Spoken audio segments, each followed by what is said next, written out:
So, you guys have all this?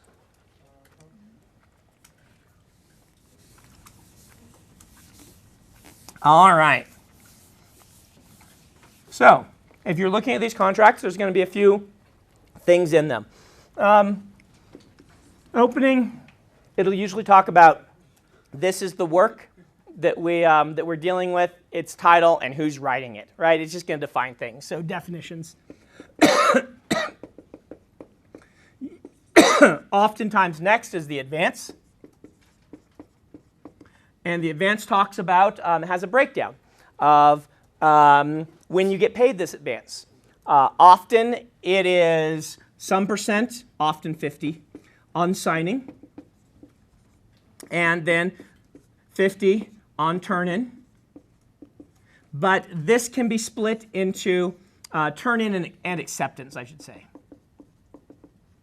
This could also sometimes, in some contracts, that's instead publication of hardcover.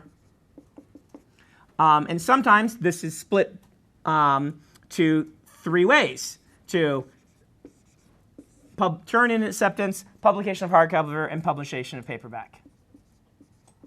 If you look at the Way of Kings contract, the Way of King by the way, is there people in the back still haven't gotten a contract, right, or have you? Yep, you've all seen them. Okay, good. Afterwards, you look at the Way of Kings contract. I think there's like 5 or 6 breakpoints in there. And if you go look at my first one, there's 2. Signing and turn-in. But when the money gets much bigger, you get into these negotiations where like, well, we'll give you this amount then and this amount then to try and defray the fact that you're getting this big, huge chunk of money, right? So your advance is just a breakdown in the normal stuff about the advance, which is if you fail to turn in the book and in a reasonable book, then you have to pay the advance back. If you do, then you don't have to pay the advance back. It's an advance against royalties that you'll earn. So that's the sort of the advance clauses. Next in line is probably royalties. And the royalty breakdown is going to be, usually you're going to have a hardcover breakdown.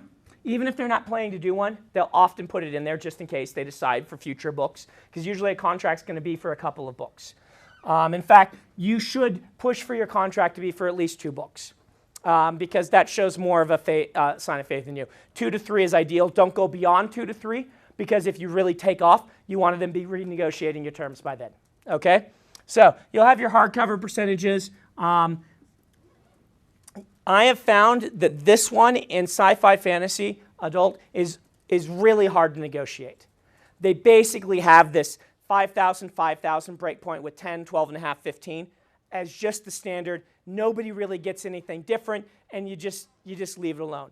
In children's, however, it's more negotiable because the paperback is their big model.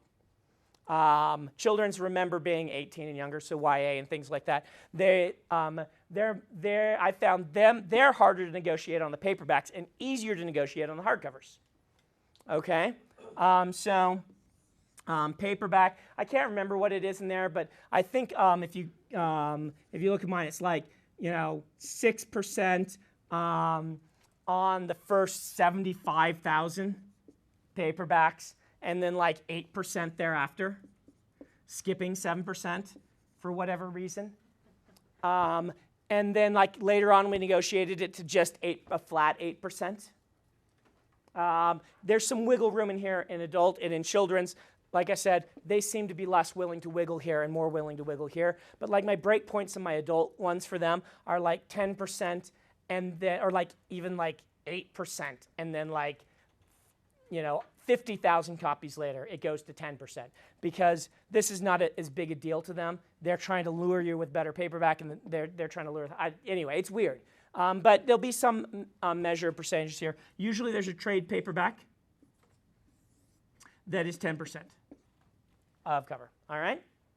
What's trade paperback? Oversized paperback. So paperback is pocket. We call it mass market. Or pocket edition, and then trade paperback is the larger one. Yeah. Is that for like all the works that you're going to ask, or just the first book? No, that's for everything in the contract. So whatever's covered by it. Okay. So there's you're going to be your royalties there, and then ebook is 25% for everybody of net. Net being defined as what I told you before. So this one is a mark of a lot of contention right now. A lot of authors think that's too low. I think that's too low. And I think the biggest argument for self-publishing is this one personally. I found that the control is not as big a deal because the publishers have good people doing good things in their jobs for a reason. It may be more of a deal to you. And again, I've been with Tor, which has a lot more flexibility. Tor came to me on my very first cover and said, here's 3 artists we're considering. Do you prefer one of them?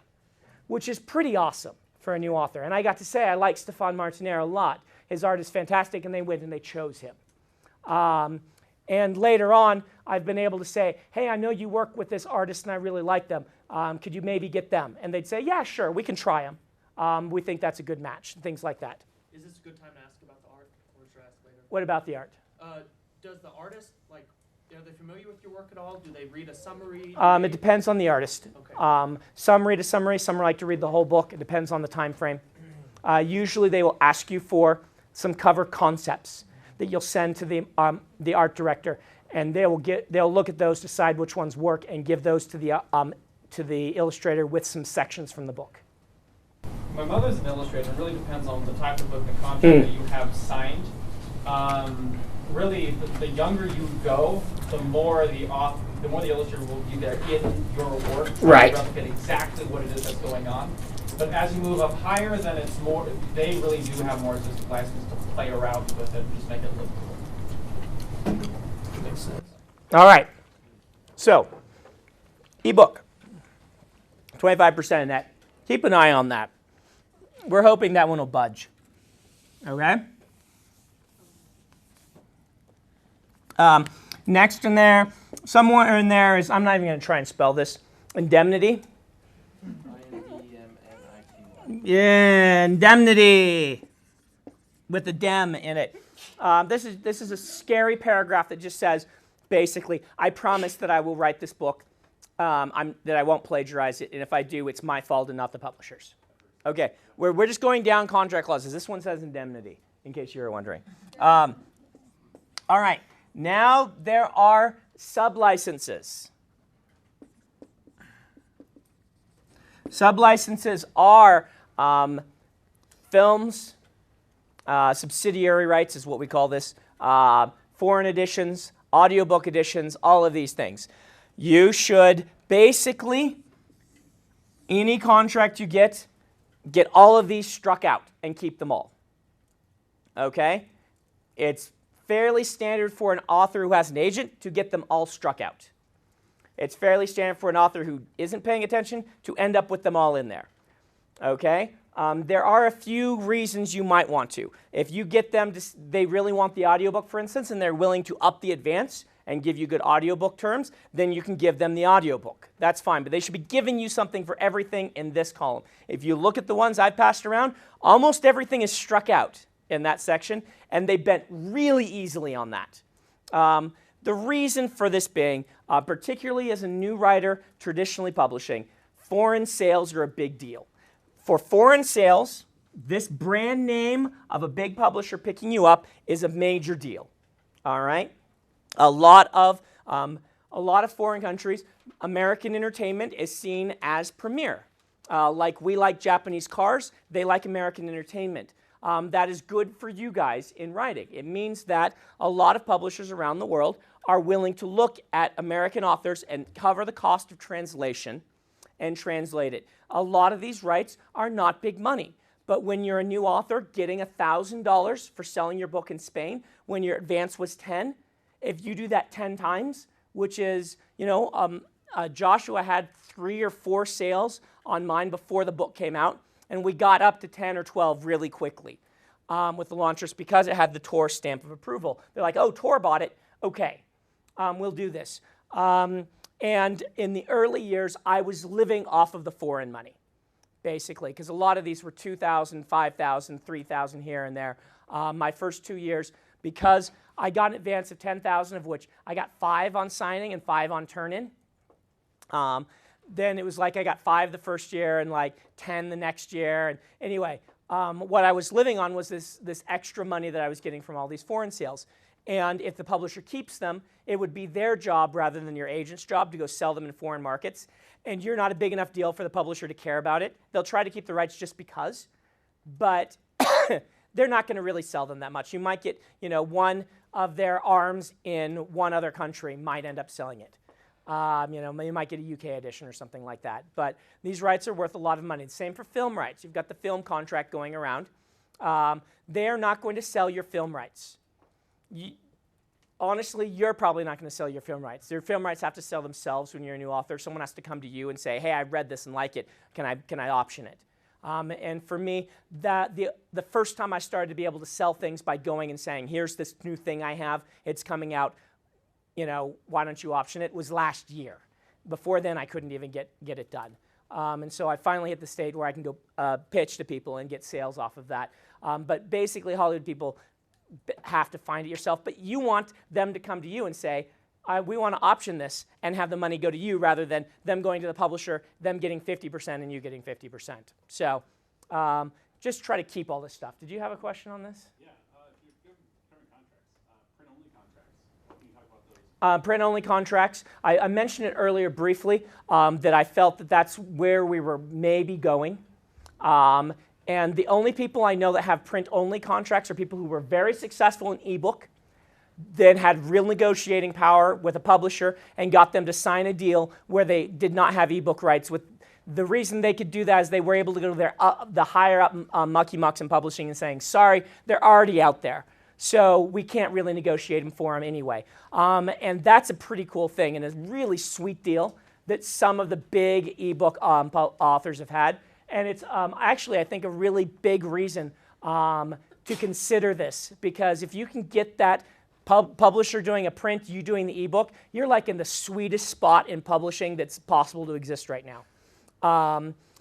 However, you don't get foreign sales very much. Have you gotten very many? Not really, no. Yeah. I haven't really been looking around for it either. Part of the reason for that is that worldwide, ebooks have not taken off as quickly as they have in the US. And that's just, it's slowly happening, but it just hasn't happened very much. It's kind of like the rest of the world. Yeah. It's like the US kind of hit an exponential growth curve. Right.